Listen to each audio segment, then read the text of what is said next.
ఒక serial killer ప్రస్తుతం పోలీసులకు చిక్కాడు. అయితే అతని గురించి, అతను చేసిన హత్యల గురించి తెలుసుకుంటే మాత్రం ఖచ్చితంగా ఒళ్ళు గగురు పొడిచే విషయాలు అయితే బయటపడుతున్నాయి.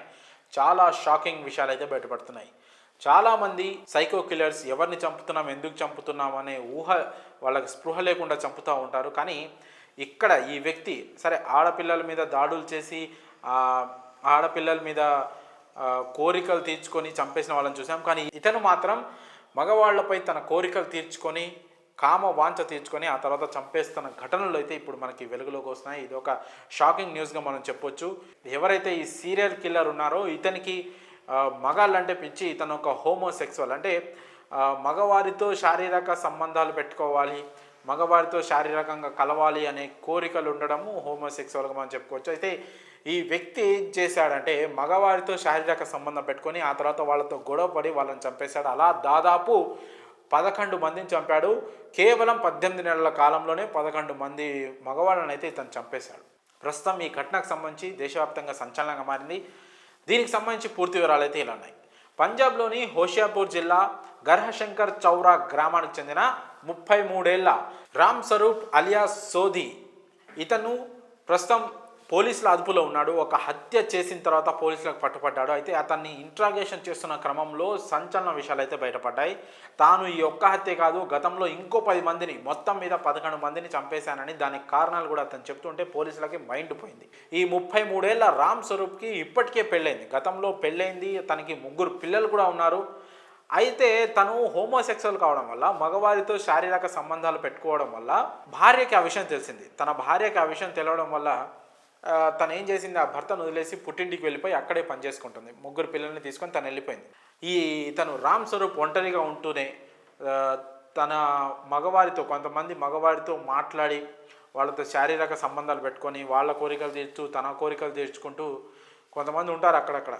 సో ఇలా కామవాంఛలు తీర్చుకోవడం, ఆ తర్వాత డబ్బులు వాళ్ళ దగ్గర తీసుకోవడం, అంటే డబ్బులు ఇస్తే తను ఏం చేయాలో అది చేస్తాడు. సో అలా డబ్బులు ఇచ్చి తీసుకోవడం, అలా అయిన తర్వాత కొంతమంది తనకి డబ్బులు ఇవ్వకపోవడం, లేకపోతే తనని ఏమైనా అనడంతో తనకు కోపం వచ్చేసేది. రామ్ స్వరూప్ ఒక్కసారి కోపం వచ్చేసి వాళ్ళని తన దగ్గర ఉన్న కొన్ని ఆయుధాలతో వాళ్ళని చంపేసేవాడు.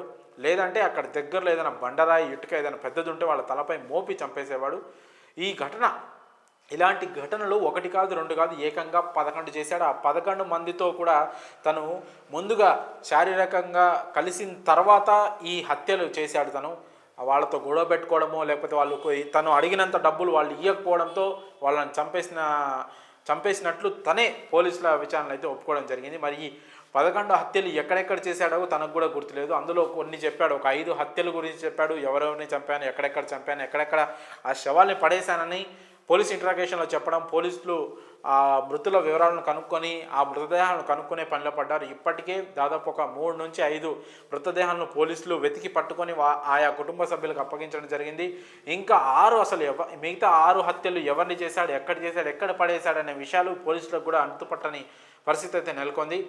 ఇంకా ఈ విషయంలో లోతుగా మనం కాస్త పూర్తి వివరాల్లోకి వెళ్తే మొత్తం 11 హత్యల్లో 3 హత్యలు రూపర్లోనే జరగగా ఫతేఘర్ సాహిబ్, హోషియాపూర్ జిల్లాలో ఒక్కో హత్య జరిగినట్లు పోలీసులు గుర్తించారు. ముఖ్యంగా రూపర్లో జరిగిన హత్యల్లో ఒక బాధితుడు 37 ఏళ్ల మనీందర్ సింగ్. ఇతను మోడ్రన్ టోల్ ప్లాజా వద్ద టీ అమ్ముకునే వ్యక్తి. ఇతన్ని ఆగస్టు 18వ తేదీన రామ్ స్వరూప్ హత్య చేశాడు. ఆపై మనాలి రోడ్లోని పెట్రోల్ పంపు వద్ద ఉన్న పొదల్లో పడేశాడు మృతదేహాన్ని. పోలీసులు ఆ మృతదేహాన్ని గుర్తించి కుటుంబ సభ్యులకు అప్పగించారు. అలాగే మరో బాధితుడు 34 ఏళ్ల ముకందర్ సింగ్ బిల్లాగా పోలీసులు గుర్తించారు. బేగంపురాకు చెందిన ఇతను ఒక ట్రాక్టర్ రిపేర్ పనులు చేసుకుంటూ బతికేవాడు. అతన్ని కూడా ఏప్రిల్ 5వ తేదీన చంపేశాడు. మృతదేహాన్ని బార్హాపిండ్లోని పంజేహారా రోడ్లో పడేశాడు. అక్కడ పోలీసులు ఆ మృతదేహాన్ని అయితే స్వాధీనం చేసుకొని కుటుంబ సభ్యులకు అప్పగించారు. ఇలా దాదాపు 11 మందిని, ఇప్పుడు వీళ్ళ వివరాలు, మృతదేహాలు దొరకడం వల్ల వీళ్ళ వివరాలు కుటుంబ సభ్యుల ఆధారంగా దొరికాయి. కానీ ఇంకా మిగతా వాళ్ళ ఆధారాలు కూడా లేకుండా పోయింది. సో ఇలా మగవారితో లైంగిక వాంఛలు తీర్చుకొని డబ్బుల విషయంలోనూ మిగతా విషయంలో వాళ్ళతో గొడవ పెట్టుకొని వాళ్ళని చంపేసిన ఈ ఘటన మాత్రం సంచలనంగా మారింది. ఈ ఘటనపై మీ అభిప్రాయాలను కామెంట్స్ రూపంలో తెలియజేయండి.